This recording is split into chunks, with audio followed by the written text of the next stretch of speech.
Hello and welcome back to Byzantium and the Crusades. My name is Nick Holmes and this is episode 5 of The Fall of Constantinople, and the title of this episode is The Call to the West. In the last episode we heard about the two opposing leaders of the Byzantines and Ottomans, Constantine XI Palaiologus, who was to be the last Byzantine emperor, and his nemesis, the Ottoman Sultan Mehmet II, who would become known as Mehmet the Conqueror.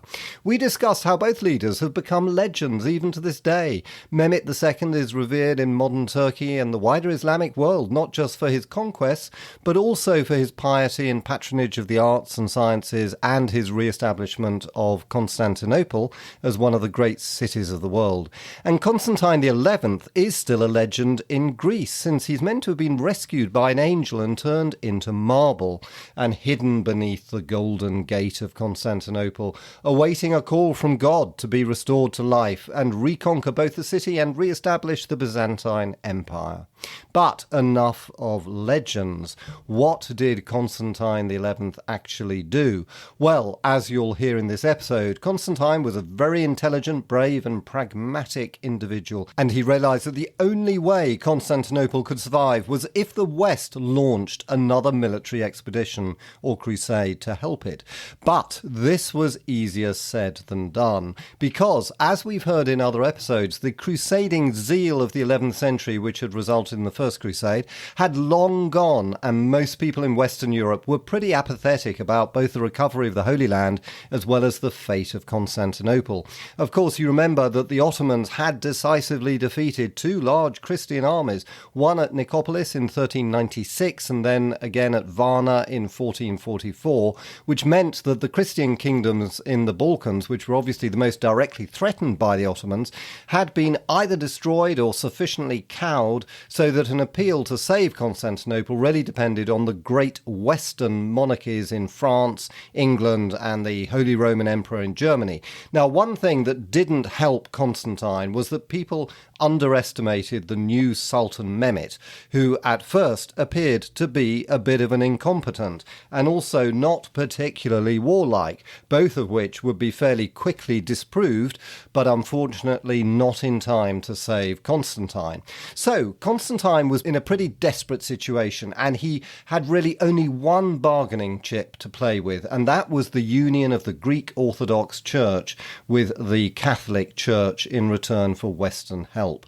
This had been promised by his predecessor John VIII at the Council of Florence in 1439, but it had never been properly implemented, and this was therefore something that Constantine could promise to do in return for Western aid. So, without further ado, I'll read from my adapted version of Sir Stephen Runciman's wonderful book on the fall of Constantinople. Hope you enjoy it.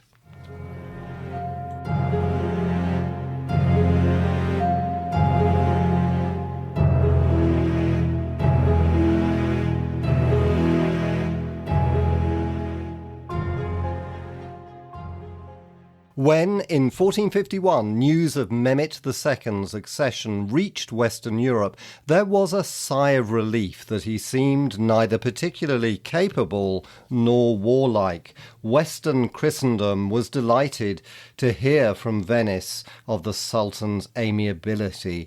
After the humiliation of Nicopolis and Varna, no Western ruler was anxious to have to go out again to fight the Turks. It was far more agreeable to believe that there was simply no need for it. In addition, none of the Western rulers was in a position to take action, since all had distractions at home.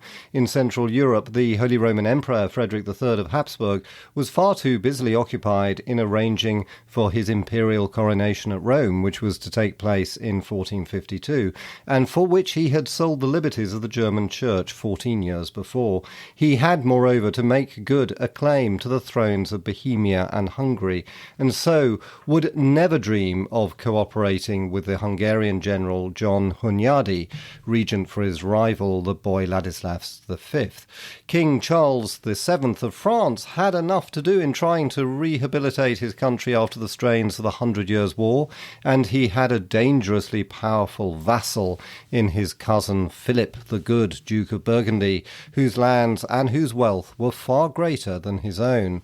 Philip fancied himself as a crusader, but even if he could have risked absenting himself from his duchy, he remembered all too well the miserable story of the captivity of his father John, taken prisoner by the Turks at Nicopolis.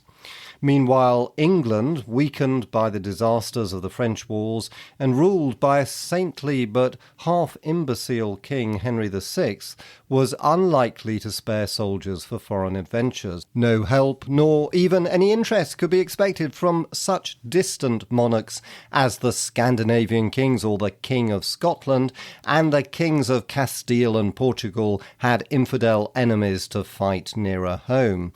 The only monarch to pay any attention to the Levant was Alfonso V of Aragon, who had taken over the throne of Naples in 1443.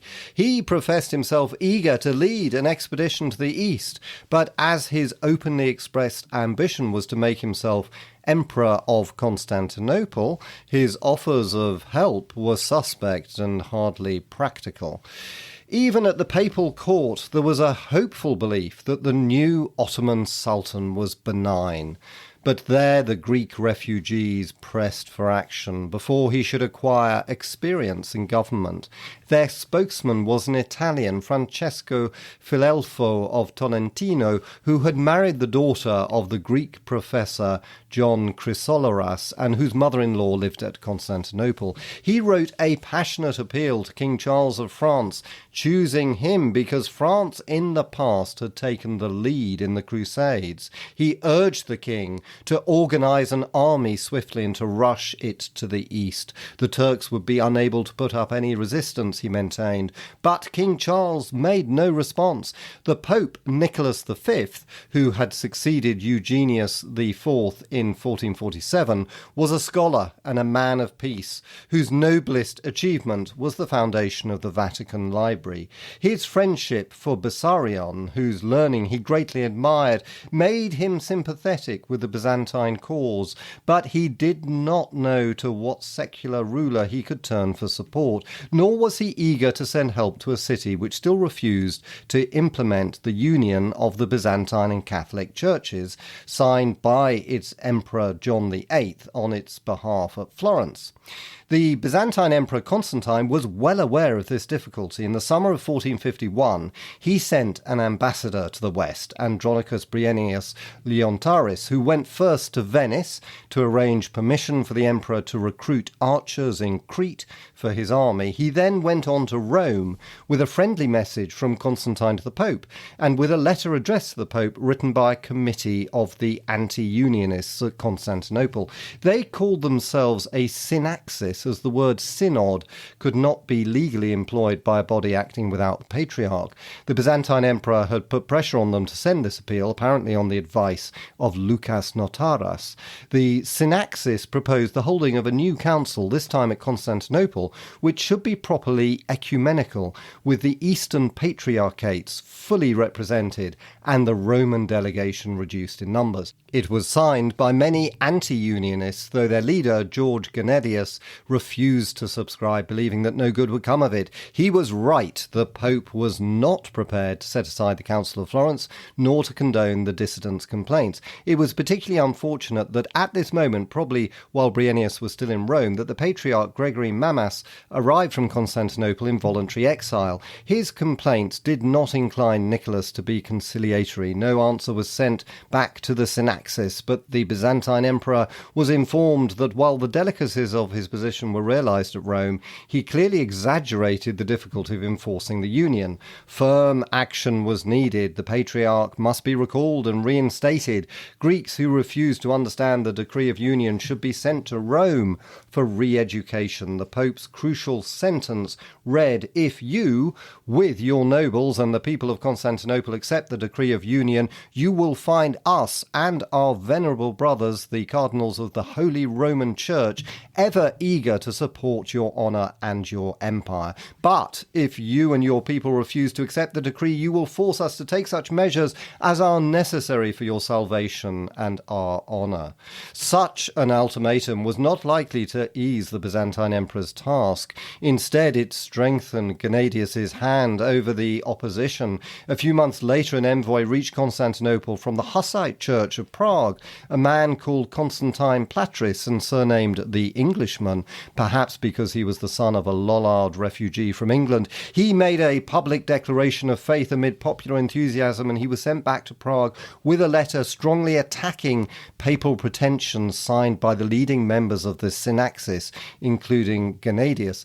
Bitterness in the city increased at the very time when happy illusions about the Sultan Mehmet's incompetence had finally to be abandoned. Constantine then made a mistake, which was to make matters even worse. In the autumn of 1451, the Caramanian emir Ibrahim Bey, believing, like the princes of the West, in the new Ottoman Sultan's incompetence, organised a concerted rising of the recently subdued emirates of Aydin and Jeremian and the emirate of Menteche against him. Young princes of each dynasty were sent to claim their family thrones, while Ibrahim himself invaded Ottoman territory. The local Ottoman commander, Isa Bey, was lazy and ineffectual, and Ishak, as governor of Anatolia, begged the Sultan to come himself to crush the rebellion. His prompt arrival in Asia had its effect. Resistance crumbled.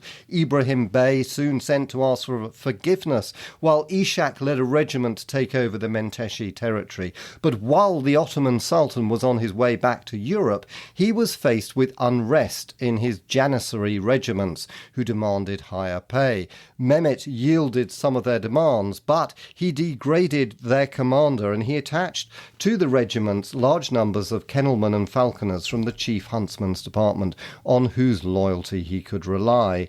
Encouraged apparently by the Sultan's difficulties, the Byzantine Emperor Constantine sent envoys to him to complain that the moneys promised for the maintenance of Prince Orhan had not been paid.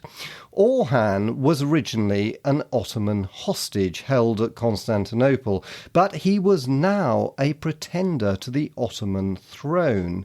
Indeed, Constantine said that it was well to remember that there was an Ottoman pretender at the Byzantine court. When the embassy reached the Sultan, probably at Brusa, Halil Pasha was embarrassed and angry. He knew his master well enough now to realize what his reactions to such impertinence would be. The whole peace policy that he had advocated would be endangered, and his own position made impossible. He publicly lost his temper with the Greek ambassadors. Mehmet, however, contented himself with answering coldly that he would look into the matter when he returned to Adrianople.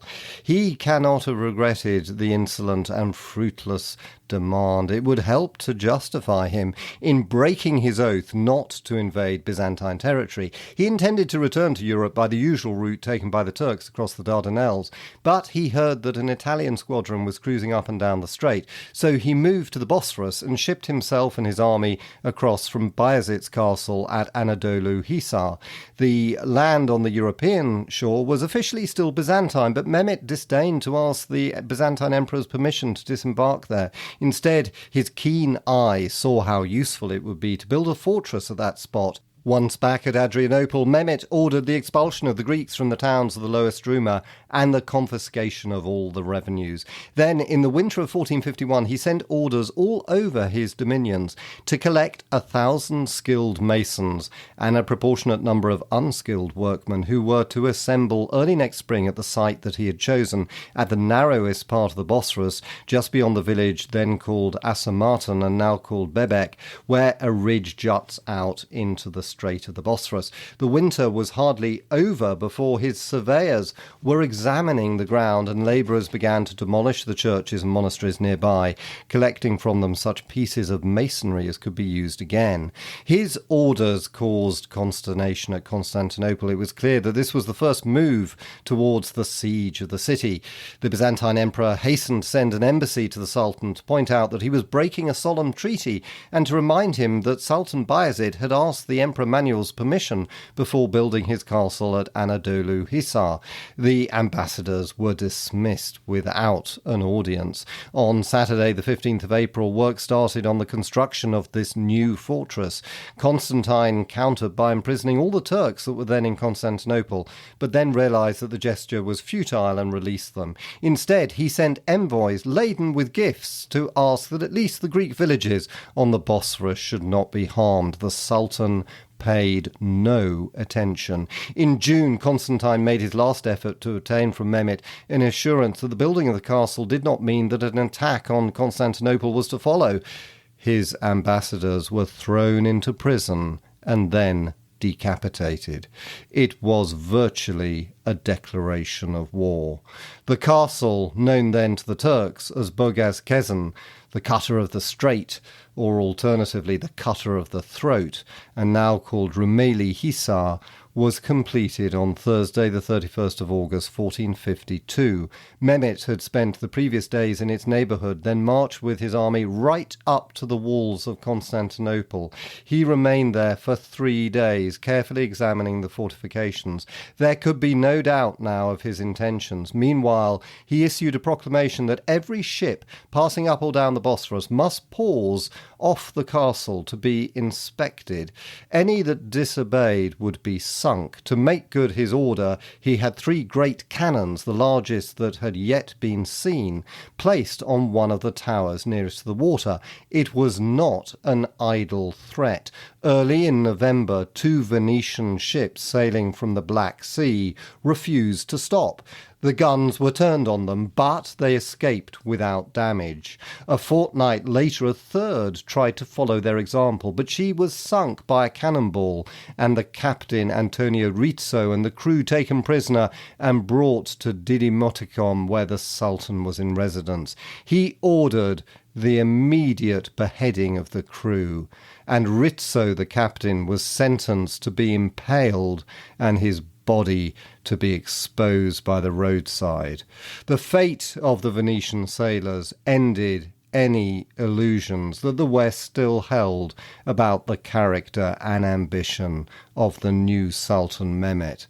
Venice found herself in a difficult position. It had its quarter in Constantinople, and its commercial privileges had been confirmed by Constantine in 1450, but it was also trading very profitably in Ottoman ports. And there were Venetians who believed that the Turkish conquest of Constantinople might even bring greater stability and prosperity to the commerce of the Levant. Meanwhile, for all his dissatisfaction with the Byzantines, the Pope Nicholas V was sincerely shocked by the proof of the Sultan's intentions. He had induced Frederick III, when he came to Rome to be crowned emperor in March 1452, to send a stern ultimatum to the Ottoman Sultan, but it was an empty threat, for everyone knew that Frederick had neither the power nor the wish to follow it with action. Alfonso was more deeply involved. He was the king of Naples, with interests and claims in Greece, and the Catalans who traded in Constantinople were his subjects. He was full of promises and fulfilled them, so far as to send a flotilla of 10 ships, for which the Pope paid most of the expenses, into Aegean waters, but he withdrew it a few months later when he allied himself with the Venetians against Francesco Sforza of Milan, and was nervous of Genoese reactions. Pope Nicholas, with Bessarion at his side, vainly sought for help elsewhere, but neither his ambassadors nor Constantine's received any response to their appeals. He was now eager to do what he could for the Byzantine emperor, as he had received a letter written soon after the Sultan had completed the building of the fortress of Rumeli Hisar, in which Constantine undertook to implement the union of the Byzantine and Catholic churches. Therefore, he instructed Isidore, the Metropolitan of Kiev and all Russia, and recently created a cardinal of the Roman Church, to go to the emperor in May 1452. He now left for Constantinople. He paused on the way at Naples, where he recruited at the Pope's expense a force of 200 archers, and at Mytilene, where he was joined by the Archbishop Leonard of Chios, a Genoese by origin. He arrived at Constantinople on the 26th of October. His military escort, small though it was a token that the Pope would send practical assistance to a people that recognised his authority. The gesture was not wasted. Not only was Isidore welcomed with deference by the Byzantine emperor and his court, but there was even some enthusiasm among the populace. The emperor was quick to follow this up. Committees representing the people of the city and the nobles were appointed to give their adherence to the union with the Catholic Church. On the 12th of December 1452, a solemn liturgy was held in the great cathedral of the Holy Wisdom in the presence of the Byzantine emperor and the court. The Pope and the absent patriarch were commemorated in the prayers, and the decrees of the Union of Florence were read out. Cardinal Isidore, anxious to show that his fellow Greeks had been won over, reported that the church was full. Only Gennadius and 8 other monks were absent, but other members of his party painted a different picture. There was indeed no enthusiasm among the Greeks, and henceforward few of them would enter the cathedral, where only priests who accepted union were allowed to serve. To Archbishop Leonard, even the emperor seemed to be lukewarm about the union and weak in his efforts to enforce it, while Lucas Notaras was, he thought, its open enemy. If Notaras did indeed make his oft-quoted remark preferring the Sultan's turban to the Cardinal's hat, it was doubtless provoked by irritation with the intransigence of such Latins as Leonard, who would not understand his efforts at reconciliation. After the union had been proclaimed, there was no more open opposition in Constantinople. Gennadius kept silence in his prison cell. The bulk of the people accepted the accomplished fact with sullen passivity, but they worshipped only in the churches whose priests were untainted. Even many of its supporters hoped that if the city was spared, the decree would be amended. Had the union been followed quickly by the appearance of ships and soldiers from the west, its practical advantages might have won it general support. But only too soon would it be shown that it was too little and too late.